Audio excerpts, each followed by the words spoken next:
Tu vis dans une cage, mais ce n'est pas en fer. C'est fait de stimuli, d'écrans, de notifications, de rires faux et de dopamine bon marché. Et le pire n'est pas que tu sois enfermé. Le pire, c'est que tu fermes toi-même la porte chaque matin. Personne ne te force à perdre ton temps. Personne ne te met un pistolet sur la tête pour que tu consommes du contenu vide pendant des heures. Tu le fais seul et tu le justifies avec des phrases comme « c'est juste un moment, je commence demain, j'ai besoin de me déconnecter ». Mais tu te déconnectes de toi-même, de ton esprit, de ton but. Et plus tu le fais, plus la discipline pourrit, plus ta force s'endort, plus ta capacité à changer se flétrit. Cette vidéo ne vient pas te donner de l'espoir, elle vient te montrer le mal que tu te fais. Parce que oui, tu es le problème. Tu décides ce que tu vois, ce que tu fais, ce que tu remets à plus tard.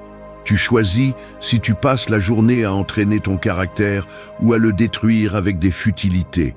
Et si ta vie aujourd'hui n'a pas d'ordre, si tu ne progresses pas, si tu es coincé, ce n'est pas parce que le monde t'a trahi, c'est parce que tu t'es trahi. Chaque distraction était une trahison, chaque excuse, une reddition.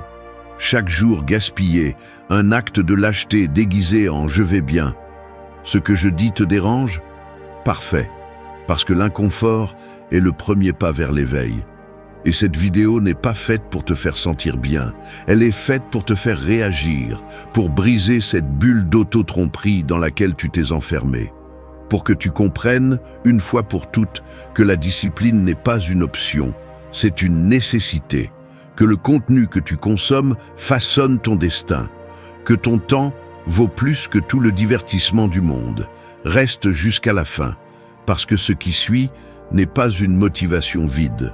Ce sont des leçons pratiques, stoïciennes, brutales et nécessaires, pour que tu commences à vivre avec intention, pas avec addiction, pour que tu prennes le contrôle et sortes enfin de cette cage que tu as toi-même construite. 1. Coupe le flux de déchets qui nourrit ton esprit. Ton esprit est comme une maison avec les fenêtres ouvertes en plein milieu d'une tempête de déchets. Il n'y a pas d'air frais, pas de lumière, seulement des papiers sales qui volent, des cris, des images déformées, des opinions sans sens. Chaque vidéo absurde que tu regardes, chaque mème sans valeur, chaque polémique que tu consommes par inertie est un sac de déchets qui se faufile par ces fenêtres. Et tu ne te contentes pas de ne pas les fermer. Tu t'assieds confortablement sur le canapé, laissant tout ce chaos remplir ton espace intérieur sans résistance. Ensuite, tu te demandes pourquoi tu ne peux pas te concentrer, pourquoi tu es anxieux toute la journée, pourquoi tu ne peux pas penser clairement. Ce n'est pas un mystère, c'est une conséquence. Ce que tu consommes te consume. Aussi simple que cela. Tu ne peux pas remplir ta tête de bruit et espérer avoir la paix. Tu ne peux pas passer des heures à regarder des stupidités et croire que ton esprit va fonctionner avec ordre. Parce que le contenu que tu laisses entrer est celui qui finit par construire ton dialogue interne. Tes idées, ta façon de penser, même tes émotions sont façonnées par ce que tu vois tous les jours. Et si ce que tu vois ne te construit pas, il te détruit. Il n'y a pas de juste milieu. Le stoïcisme n'est pas seulement résister à la douleur. C'est choisir avec rigueur ce que tu permets d'entrer dans ton monde. C'est comprendre que ton esprit a besoin de discipline, pas de dopamine. Que tu as besoin de silence, pas de distraction. Et cela commence par couper à la racine le flux constant de déchets que tu as normalisé. Je ne parle pas seulement des réseaux sociaux, je parle de conversations vides, de polémiques inutiles, de divertissements qui t'endorment. Le stoïcien ne rejette pas la technologie, mais il filtre ce qui lui est utile. Il utilise les outils, il ne devient pas esclave d'eux. Il observe, mais ne se laisse pas entraîner. Il pense avant de réagir. Le stoïcien s'entraîne comme un guerrier et un guerrier ne nourrit pas son esprit avec des restes. Fais un audit brutal de ce que tu consommes. Mesure ton temps avec honnêteté. Demande-toi, est-ce que cela m'apporte quelque chose? Est-ce que cela me rapproche de ce que je veux construire? Si ce n'est pas le cas, élimine-le. Ne le justifie pas. Ne le déguise pas. Ne te trompe pas en disant que c'est juste pour aujourd'hui. Parce que ce juste pour aujourd'hui est ce que tu répètes chaque jour pendant que ta vie se dégrade en choses qui ne valent rien. Et tu le sais. Au fond, tu le sais. Mais tu préfères t'anesthésier avec des stimuli faciles plutôt que de faire face au silence de ton propre esprit. Ici, nous ne venons pas pour décorer la vérité, nous venons pour la voir telle qu'elle est. Tu décides si tu continues à te nourrir de déchets et ensuite à te plaindre des résultats, ou si tu prends une décision radicale et reprends le contrôle. Parce que oui, tu peux vivre avec plus d'ordre, tu peux entraîner ton attention, tu peux renforcer ton esprit. Mais d'abord, tu dois arrêter de le salir, ferme les fenêtres, éteins le bruit, choisis avec précision, prends soin de ce que tu laisses entrer, parce que ce qui entre reste, et si tu ne le choisis pas, quelqu'un d'autre le fera pour toi. Et crois-moi, le monde ne se soucie pas de ta clarté mentale, il se soucie de ton attention, de ton temps, de ton clic. Mais tu n'es pas ici pour être une marchandise, tu es ici pour te réveiller. Alors commence par nettoyer ta maison mentale, et ne le fais pas demain, fais-le aujourd'hui, maintenant, parce que chaque minute que tu laisses passer est un autre sac de déchets qui entre sans permission. 2. Arrête de blâmer le monde et prends tes responsabilités. Blâmer le monde, c'est comme être sur un champ de bataille, immobile, pointant du doigt l'ennemi pendant que tu saignes. Tu peux crier autant que tu veux, tu peux te plaindre des conditions, du climat, des armes que tu n'as pas, des alliés qui ne sont pas arrivés. Mais le saignement continue, et tu ne fais toujours rien. C'est la vie de beaucoup de gens, blessés par leurs propres décisions, mais rejetant la faute sur les autres pour ne pas assumer leurs responsabilités. Ils pensent que le système, leurs parents, la chance, le pays, les opportunités, le passé sont à blâmer. Tout sauf eux. Tout sauf leurs décisions quotidiennes. C'est ainsi qu'ils se justifient pour ne pas changer. Mais la vérité ne s'adapte pas à tes excuses. La vie n'attend pas que tu te sentes prêt. Pendant que tu te victimises, les autres avancent. Pendant que tu pleures pour ce qui t'est arrivé, les autres font quelque chose avec ce qu'ils ont. Et la différence n'est pas dans ce qui leur est arrivé, mais dans la façon dont ils ont réagi.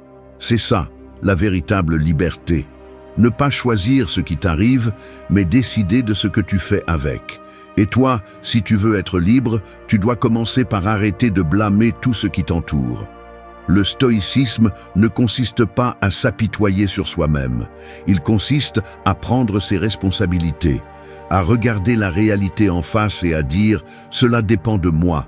Tu n'as peut-être pas le contrôle de ce qui s'est passé, mais tu as le contrôle de ce que tu fais maintenant. Et cela change tout. Parce qu'une fois que tu assumes que ta vie est le résultat de tes choix, tu arrêtes de perdre du temps à chercher des coupables et tu commences à utiliser ce temps pour agir. Personne ne viendra te donner la permission de t'améliorer. Personne ne te donnera de l'autodiscipline.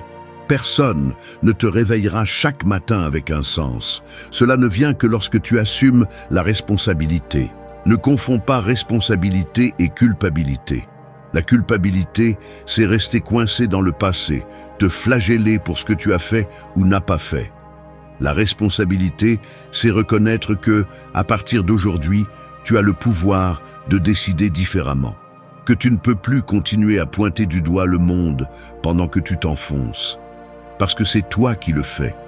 Personne ne t'oblige à regarder du contenu vide. Personne ne t'empêche de lire, d'apprendre, de t'améliorer, de te lever tôt. Personne ne te met la médiocrité dans la bouche. Tu la manges seul. Le plus facile est de chercher à qui jeter la faute. Le plus difficile est de se regarder dans le miroir et de dire « Je suis ici à cause de ce que j'ai permis. Mais je peux aussi sortir d'ici si je commence à me permettre autre chose. » C'est là que se trouve le tournant. C'est là que se trouve la véritable transformation. Il ne s'agit pas de motivation. Il s'agit de prendre les commandes, d'être brutalement honnête avec toi-même, d'arrêter de pleurer pour les cartes qui t'ont été distribuées et de commencer à bien jouer la main que tu as. Ne te compare pas, ne te justifie pas. N'attends pas que le monde change pour que tu changes. Prends tes responsabilités, parce que personne d'autre ne le fera. Tu décides si tu continues à être l'esclave de ton histoire ou l'auteur de ce qui suit. Et si tu n'aimes pas ta situation actuelle, ne regarde pas à l'extérieur. Regarde ce que tu fais tous les jours. Regarde tes habitudes, ton environnement, tes pensées. Parce que c'est là que se trouve la racine. Et si tu n'es pas prêt à l'arracher, alors ne te plains pas du fruit. Alors oui, prends tes responsabilités. Parce que c'est le seul chemin qui mène à la liberté. Et la liberté, mon ami, ne s'hérite pas. Elle se construit. Avec de l'action, avec de la responsabilité, avec du caractère. 3.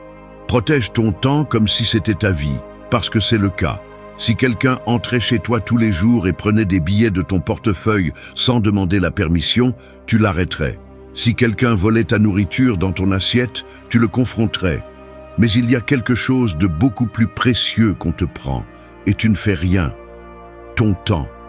On te le vole en silence, déguisé en divertissement, en urgence, en prétendue connexion.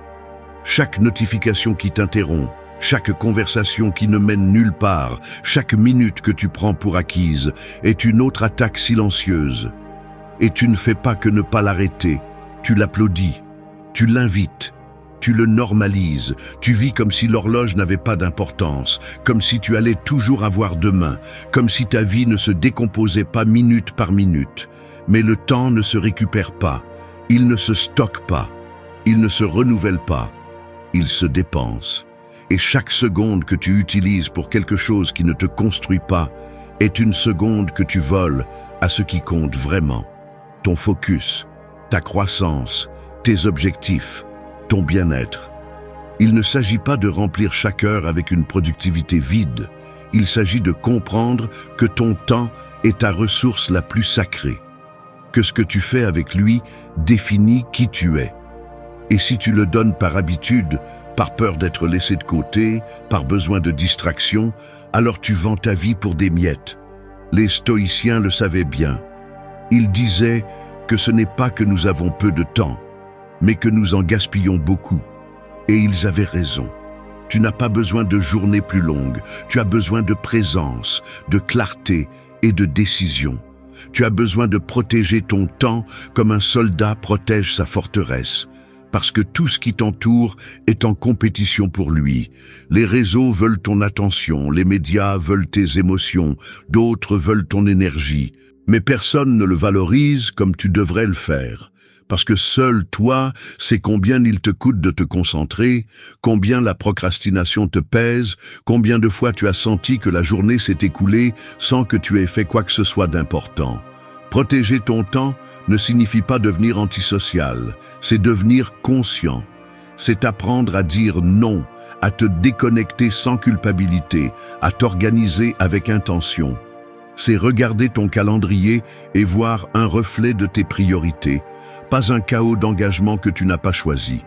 C'est revoir à quoi tu consacres tes heures et avoir le courage d'éliminer ce qui n'ajoute rien. Parce que si tu ne diriges pas ta journée te consomme. Et ainsi passent les semaines, les mois, les années. Tu te jures que tu te concentreras un jour, que tu le feras quand tu auras plus d'envie, plus d'énergie, plus de stabilité. Mais ce un jour n'arrive jamais. Parce que le temps n'attend personne, il passe simplement et il t'entraîne avec lui, que tu le veuilles ou non. Pose-toi cette question inconfortable. À quoi utilises-tu ton temps? Peux-tu le regarder avec fierté? Ou est-ce que ça te fait mal de réaliser combien d'heures tu as enterrées dans des choses qui ne valent rien? Cette honnêteté est nécessaire, parce qu'il n'y a pas de changement sans vérité. Et la vérité est que si tu continues à donner ton temps comme si ça n'avait pas d'importance, tu te réveilleras un jour sans énergie, sans motivation et sans direction, te demandant comment tu es arrivé là. Le temps, c'est la vie. Ne l'oublie pas. Et celui qui ne protège pas son temps perd sa vie sans s'en rendre compte. Alors décide. Soit tu continues à vivre en automatique, soit tu élèves un mur entre toi et les distractions qui te consomment. Parce que dans cette bataille, celui qui ne se protège pas se perd. Et tu n'es pas ici pour te perdre, tu es ici pour prendre le contrôle. 4. Nourris ton esprit comme si ton avenir en dépendait. Ton esprit est comme un champ fertile. Ce que tu sèmes aujourd'hui, tu le récolteras demain.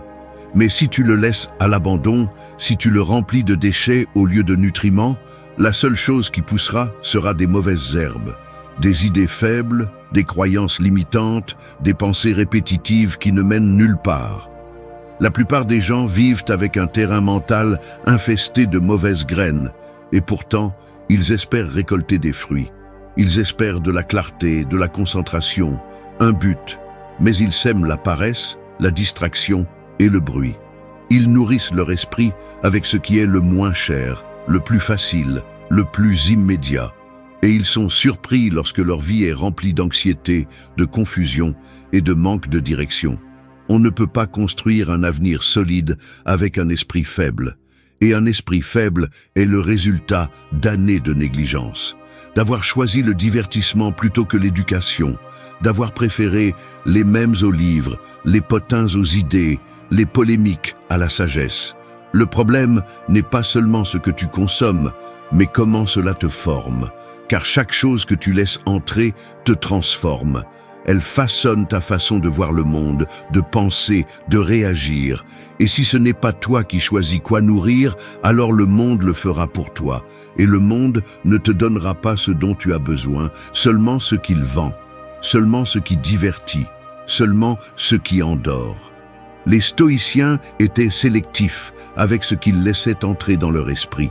Ils savaient que la sagesse se construit avec discipline, qu'un esprit fort ne naît pas du confort, mais de l'effort quotidien pour se nourrir de ce qui est juste.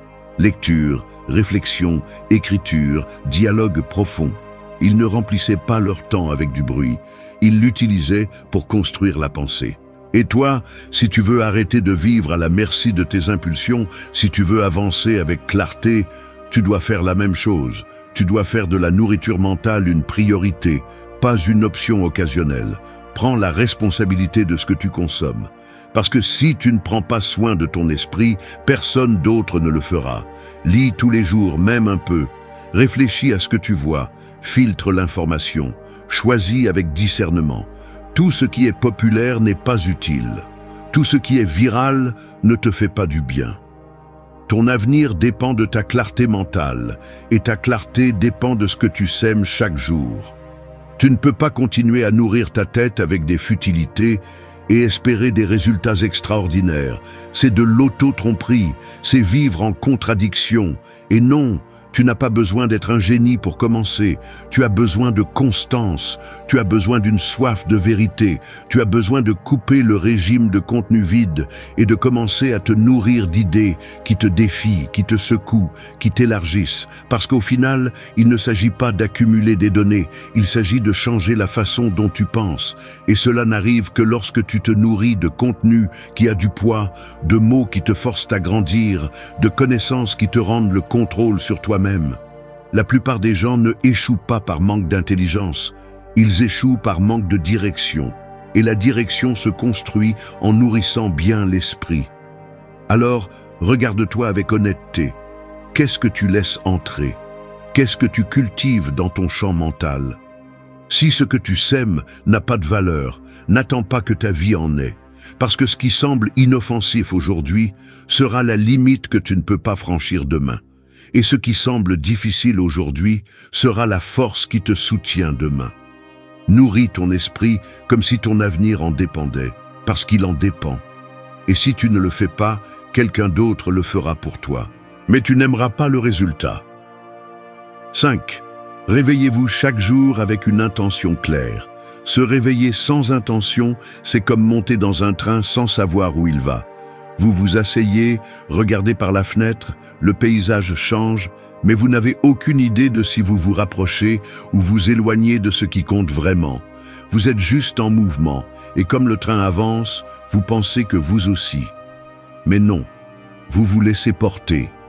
Et c'est la différence entre vivre avec un but ou vivre à la dérive. La plupart des gens n'ont pas une mauvaise journée, ils ont un cap inexistant.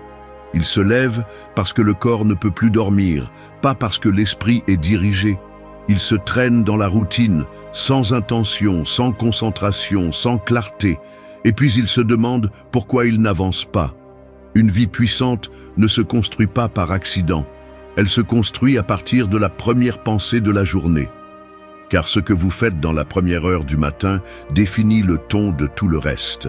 Si la première chose que vous faites est d'ouvrir les réseaux sociaux, de vérifier les messages, de vous immerger dans le bruit extérieur, alors vous donnez votre journée avant de commencer à la vivre. Ce n'est plus vous qui commandez, c'est le monde qui décide pour vous. Et vous devenez une réaction. Pas une cause, pas une direction, juste une réponse automatique à tout ce qui apparaît. Le stoïcien ne commence pas la journée en espérant que quelque chose le motive. Il commence la journée en se rappelant qui il est et pourquoi il fait ce qu'il fait. Il ne laisse pas au hasard son énergie ni sa concentration. Il s'assoit avec lui-même et se demande « Qu'est-ce que je veux construire aujourd'hui ? Qu'est-ce qui dépend de moi ? Quel principe guidera mes décisions ?» Cette clarté est ce qui lui donne de la force, car quand vous savez ce que vous cherchez, tout s'aligne. Vous savez quoi ignorer, vous savez quoi repousser, vous savez quoi défendre. Vivre sans intention est le chemin le plus court vers la stagnation. Peu importe combien vous vous efforcez, si vous ne savez pas vers où vous vous dirigez. Vous pouvez courir toute la journée et finir au même endroit. C'est pourquoi vous devez vous donner cet espace chaque matin. 5 minutes pour aligner votre esprit avec votre but. Ce n'est pas compliqué, ce n'est pas mystique, c'est une décision. C'est choisir de commencer la journée avec vous, pas avec le monde. C'est écrire vos objectifs, revoir vos valeurs, visualiser le caractère avec lequel vous voulez agir. Pas pour vous sentir bien, mais pour être prêt quand les distractions arrivent, quand les doutes apparaissent, quand la routine essaie de vous absorber. Il ne s'agit pas d'avoir une vie parfaitement planifiée, il s'agit d'avoir un esprit éveillé, un esprit qui ne se laisse pas emporter par l'impulsion, par le bruit, par l'inertie. Parce que si vous ne décidez pas comment vivre votre journée, d'autres le feront pour vous. Et leurs priorités ne sont pas les vôtres. Leurs urgences ne construisent pas votre vie. Elles la remplissent seulement d'interruptions. Faites de chaque matin une ancre, un moment sacré avec vous-même. Pas pour penser à ce qui vous manque, mais pour vous rappeler ce que vous construisez. Cette clarté, répétée jour après jour, est ce qui forge le caractère. Et quand votre caractère est aligné avec votre intention, vous n'avez pas besoin de motivation. Vous avez une direction. Vous avez de la force. Vous avez un but. Ne vous réveillez pas juste pour vous réveiller. Réveillez-vous pour prendre le contrôle. Parce que si vous ne décidez pas qui vous êtes chaque matin, vous finirez par être n'importe quoi. Et vous n'êtes pas ici pour être un de plus. Vous êtes ici pour laisser une trace. Et cela commence dès que vous ouvrez les yeux. N'attendez pas que le monde vous donne une raison. Donnez-la vous-même. Depuis le début, chaque jour, sans faute. 6. Remplace la motivation par la discipline et rends-le réel. La motivation est comme une allumette allumée au milieu d'une tempête. Elle brille avec force quelques secondes, te réchauffe brièvement les mains, mais dès que le vent souffle, elle s'éteint. Et te voilà de nouveau dans l'obscurité, à la recherche d'une autre allumette, d'une autre étincelle, d'un autre élan émotionnel qui te fasse bouger. C'est ainsi que vit la majorité, dépendant de brefs moments d'enthousiasme, pris dans un cycle de départs intenses et d'abandons honteux. Ils commencent avec force et finissent sans finir. Ils s'enthousiasment pour des idées, mais n'ont pas de constance dans l'action, parce qu'ils confondent vouloir et faire. Et la vie ne change pas par le vouloir, elle change par la construction. Et cela s'appelle la discipline. La discipline n'est pas belle, elle n'est pas excitante, elle ne te donne pas de papillons dans l'estomac, ni de phrases motivantes à publier. La discipline est silencieuse, elle est inconfortable. C'est choisir de faire ce qui est juste quand personne ne te voit, quand tu n'as pas envie, quand tout en toi veut t'abandonner. Mais c'est là que commence le changement, non pas au moment de l'inspiration, mais au moment de la fatigue, du doute, de la paresse, parce que ce que tu fais dans ces moments définit qui tu es vraiment. Le reste n'est que apparence. Les stoïciens l'ont compris dès le début, ils n'attendaient pas de se sentir motivés pour agir, ils agissaient parce que c'était ce qui devait être fait. Leur force ne venait pas des émotions du moment, mais de leur engagement envers le devoir, le principe, le chemin. Et c'est la différence entre celui qui change sa vie et celui qui ne fait que fantasmer à ce sujet. Celui qui change n'attend pas que le désir lui vienne. Il sait que le désir est volatile. Il sait qu'il ne peut pas lui faire confiance. Alors il construit des routines, il construit des habitudes, il construit du caractère. Tu n'as pas besoin de plus de motivation. Tu as besoin de système, tu as besoin de structure, tu as besoin de t'engager dans les actions, pas dans les émotions. Parce que les émotions changent. Aujourd'hui, tu veux t'améliorer, demain tu veux juste te reposer.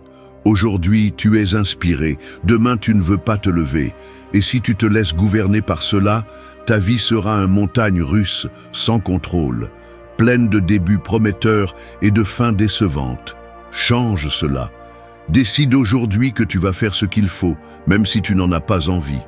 Et si tu réussis à le répéter assez de fois, l'envie viendra ensuite. Mais elle ne sera pas nécessaire, parce que tu auras fait de l'habitude ton moteur. N'attends pas non plus des résultats immédiats. La discipline est un investissement lent. Elle n'est pas spectaculaire au début. En fait, au début, elle fait seulement mal.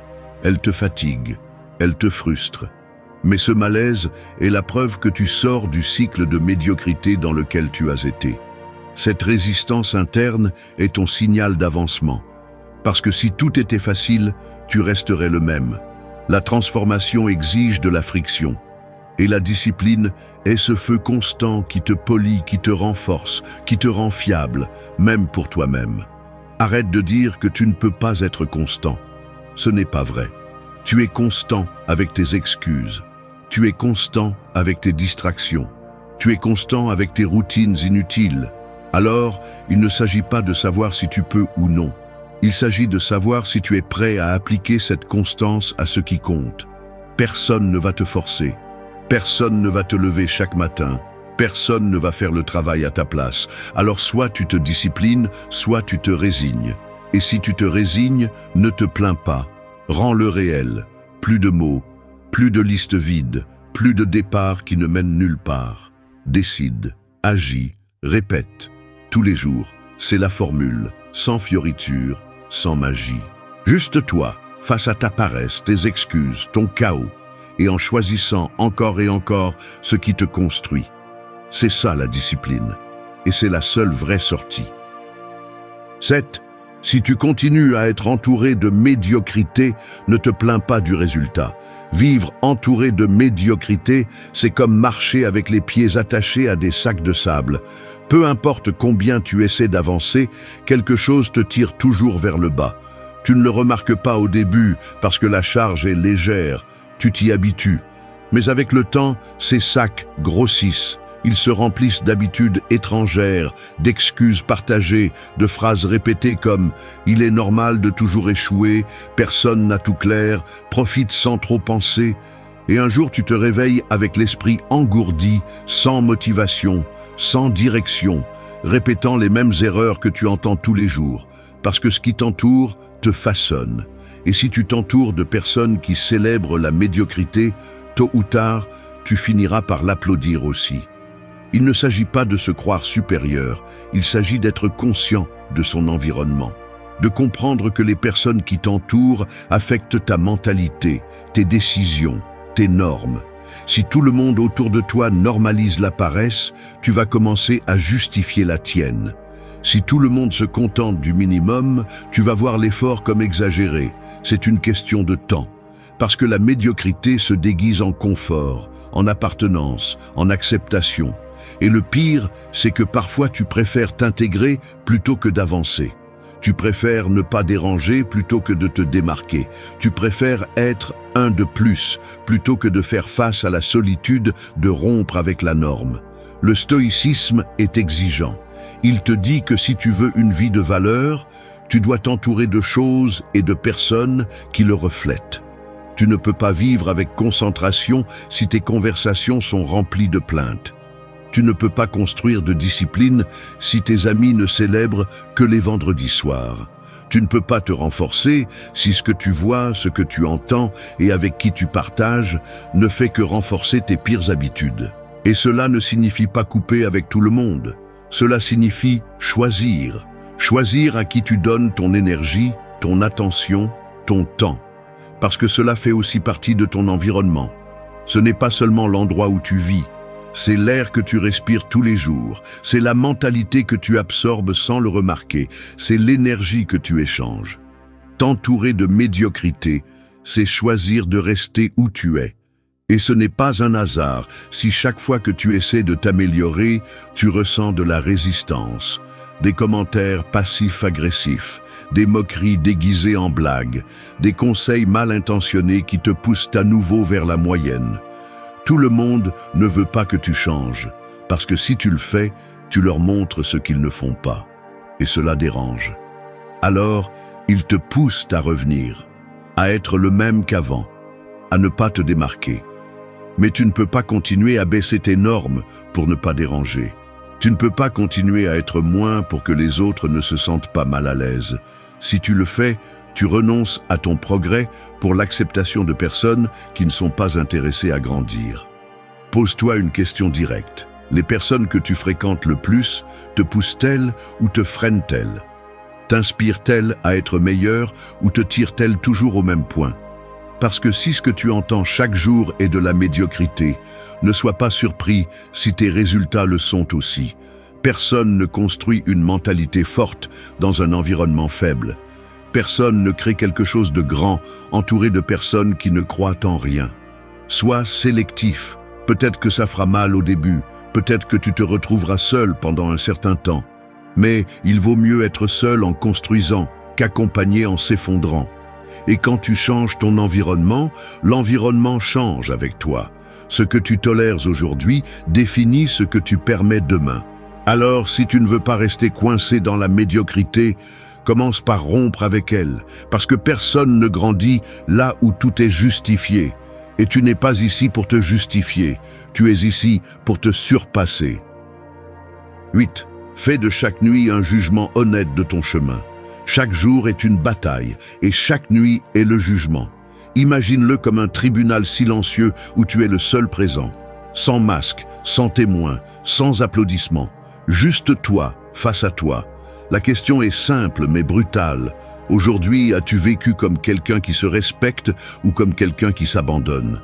La plupart évitent ce jugement. Ils préfèrent se distraire avant de dormir, s'anesthésier avec plus de contenu, plus de bruit, plus d'évasion. Parce que faire face à la vérité fait mal. Reconnaître qu'on a gaspillé un jour de plus n'est pas confortable. Mais celui qui ne s'évalue pas se répète. Et tu ne peux pas changer ce que tu n'es pas prêt à regarder en face. Le stoïcisme enseignait cette habitude comme partie centrale de la vie consciente. S'examiner chaque nuit n'était pas une pratique optionnelle, c'était un devoir. Parce que seul celui qui se regarde avec clarté peut se corriger, et celui qui se corrige grandit. Mais il ne s'agit pas de te juger avec haine, il s'agit de te regarder avec honnêteté, te demander si tu as été cohérent avec ce que tu dis vouloir, si tu as agi selon tes principes ou selon tes excuses, si tu as laissé le jour te traîner ou si tu l'as dirigé avec intention. Fais de la nuit un miroir, non pas pour te punir, mais pour te réveiller. Parce que si tu répètes tous les jours les mêmes erreurs sans réflexion, tu te condamnes à une vie qui ne change pas. Et c'est ce que fait la majorité. Ils s'endorment sans se poser de questions. Ils s'endorment en fuyant. Ils s'endorment avec la fausse paix de celui qui n'ose pas se confronter. Mais tu n'es pas venu dans cette vie pour échapper. Tu es venu pour te former, pour te renforcer, pour devenir quelqu'un qui peut se tenir au milieu du chaos. Et cela ne se fait pas sans auto-évaluation, sans inconfort, sans rendre des comptes à toi-même. Tu n'as pas besoin d'écrire un livre chaque nuit. Tu as juste besoin de te poser des questions réelles. Ai-je été discipliné? Ai-je été courageux? Ai-je reporté ce que je devais faire? Ai-je été fidèle à mon but? Ou me suis-je vendu pour le confort? Qu'ai-je appris aujourd'hui? Que puis-je faire mieux demain? Ces questions te réveillent de l'intérieur. Elles te sortent de la léthargie. Elles te rendent le contrôle. Et avec le temps, elle transforme chaque jour en une opportunité d'évolution. Parce qu'il ne s'agit pas de vivre parfait, il s'agit de vivre éveillé, présent, responsable. Et quand tu fais cela chaque nuit, quelque chose change. Ton esprit commence à s'organiser, ton caractère s'affine, ton sens de la direction se renforce. Tu ne vis plus en automatique, tu ne répètes plus sans réfléchir, tu n'es plus l'esclave de l'inertie, parce que tu sais qu'à la fin de la journée, tu vas te regarder en face. Et cela te force à être réel, cela te force à prendre de meilleures décisions, à couper ce qui ne s'ajoute pas, à prioriser ce qui compte, parce que personne ne veut terminer la journée honteux devant lui-même. Et quand ce jugement devient une partie de ta vie, tu commences à exiger plus de toi-même, à te respecter plus, à grandir plus. C'est la clôture du cycle, la pratique qui transforme tout. Parce que tu peux lire, t'entraîner, te concentrer, te discipliner. Mais si tu ne te regardes pas chaque nuit avec sincérité, tu risques de t'égarer sans t'en rendre compte. Alors fais-le. Non pas comme une punition, mais comme un rituel. Non pas comme une plainte, mais comme un engagement. Parce qu'à la fin de la journée, le silence le plus précieux n'est pas celui de l'extérieur, mais celui que tu as avec toi-même lorsque tu te demandes sans filtre, est-ce que tu vis comme quelqu'un qui mérite sa propre confiance? C'est le véritable message, que tu n'attends pas un changement de vie si tu n'es pas prêt à te confronter chaque nuit. Parce que c'est là, dans ce moment intime, où il est décidé si demain tu mérites d'avancer ou si tu te trahis encore une fois. Tu choisis. Et le miroir ne ment pas. Merci d'être resté jusqu'à la fin de la vidéo. Si vous avez tout vu, commentez « Je suis stoïcien » comme notre signe secret, indiquant que vous êtes un véritable apprenant du stoïcisme. N'oubliez pas de vous abonner et de liker la vidéo si elle vous a plu. Rendez-vous dans la prochaine vidéo et rappelez-vous, continuez à cultiver votre esprit stoïque.